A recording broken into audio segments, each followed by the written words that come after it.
do I think about the internet governance forum processes? That they are inclusive, they have a bottom-up approach to things.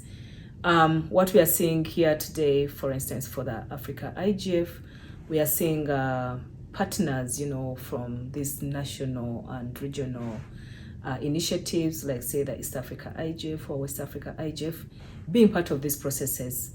So for me, when maybe 10 years or 20 years ago, when the whole IGF started, it used to be dubbed as a talk space. People just come talk.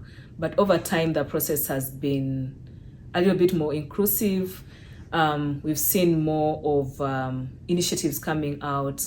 For instance, we have now a parliamentary track for the Africa, where it's seeking to equip parliamentarians, to understand policy issues, which I think is a very good initiative, because most of the times issues of internet governance start with policies. If a policy is badly passed, or people who are passing these policies do not understand what the issues are, then most likely it will be a crap kind of policy. So equipping this kind of actors, them understanding what are the emerging issues. If it is AI, how does it work? If we need policies, what kind of policies do we need? If we are still pushing for inclusion, what does inclusion mean as a parliamentarian, as a representative of a citizen? What does it mean as a person, inclusion for the young people or for women?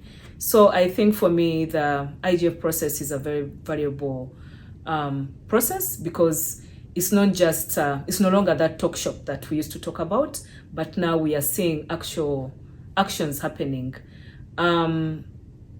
I can give examples, for instance, say where I'm from, for Uganda and East Africa, we've seen action points coming out of these processes. In Uganda, the forum itself has been used for, discussing policy stakeholder inputs in policies. When we're doing the cyber laws in Uganda, the very first cyber laws, Computer Misuse Act, the ex-signatures and all that, the forum was that one place that, the government used to consult citizens to feed into this. More recently, for the East Africa IGF, for instance, like say last year, we had a meeting which was held in Arusha at the East Africa Secretariat, which is also the secretariat for the EIGF. We had conversations. We had a call, from the Secretary General and other delegates that were there, that called for, focusing on taking actions out of these meetings.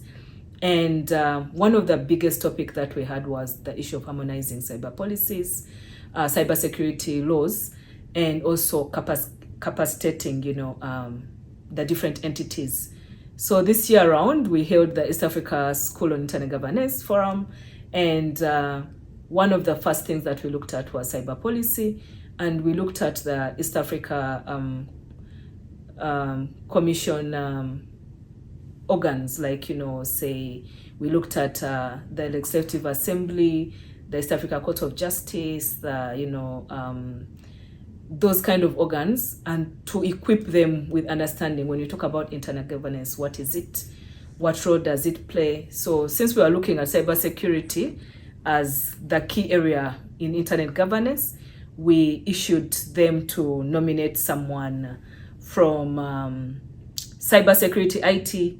We had someone from the end user, HR, and administration, just 3 representatives from each of these institutions. So we ended up having like 25 representatives from the ESC institutions. And it was quite, fascinating to hear how they understand, internet governance, cybersecurity processes, understanding how this whole process fits. And I think the most intriguing thing was, for those in cybersecurity, they thought it was just their corner, but then they just got to understand the need of, having this kind of, harmonized processes.